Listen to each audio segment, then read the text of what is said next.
Reels ভিডিওতে প্রয়াত অভিনেতা হুমায়ুন ফরিদের একটি ইন্টারভিউর অংশ বিশেষ দেখছিলাম। সম্ভবত সেটি বাংলা ভিশনই একটি অনুষ্ঠানের অংশ। সেখানে উপস্থাপিকা হুমায়ুন ফরিদিকে প্রশ্ন করেছিলেন যে সুবর্ণা মোস্তফাকে নিয়ে কোনো প্রশ্ন করা যাবে কিনা। সুবর্ণা মোস্তফা হচ্ছেন তার সাবেক স্ত্রী। তিনি বলেছিলেন যে না।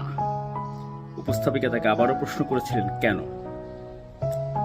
তিনি বলেছিলেন কোনো অবস্থাতে আমি চাই না তিনি অসম্মানিত হোক বা তার সম্মানহানি হোক, কারণ তিনি তার স্ত্রী ছিলেন এবং সেটা তিনি খুব ভালো করে মনে রাখেন।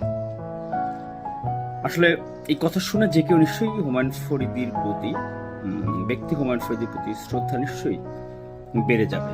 যে নিশ্চয়ই সম্পর্ক যখন ছেদ হয় নিশ্চয়ই অনেক বড় ঘটনা থাকে, অনেক রাগ, অভিমান, ক্ষোভ, অনেক অপরাধ বা অনেক অভিমান থাকে। তারপরেও তার সম্মানের কথা চিন্তা করে তিনি কোনো কথা বা তার বিরুদ্ধে যায় এমন কোনো কথা বলতে চাননি। মানুষ জানুক এমন কোনো কথা তিনি বলেননি।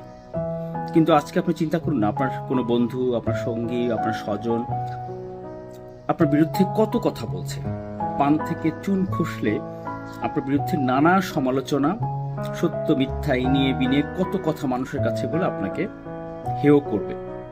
কিন্তু একটু চিন্তা করুন তো, আপনার যে বন্ধু বা আপনার যে সঙ্গী বা আপনার যে কাছের মানুষ আপনার বিরুদ্ধে মানুষের কাছে বলবে, জনে জনে বলবে, তাহলে আগে কি আসলে তার সাথে যে আপনার সম্পর্ক ছিল সেটি কতটুকু মজবুত সম্পর্ক ছিল, বা আদৌ আপনার প্রতি তার রেসপেক্ট ছিল কিনা, বা তার সম্পর্কের গভীরতা কতটুকু ছিল।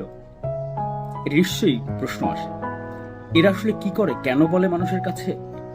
যেন আপনি যদি আবার কাউকে বলেন কখনো তার বিরুদ্ধে, সে যাতে আগেই বলে নিজেকে ক্লিন রাখলো, যাতে আপনি কখনো যদি কারো কাছে বলেন তার সম্পর্কে, যাতে তাকে কেউ দোষ দিতে না পারে।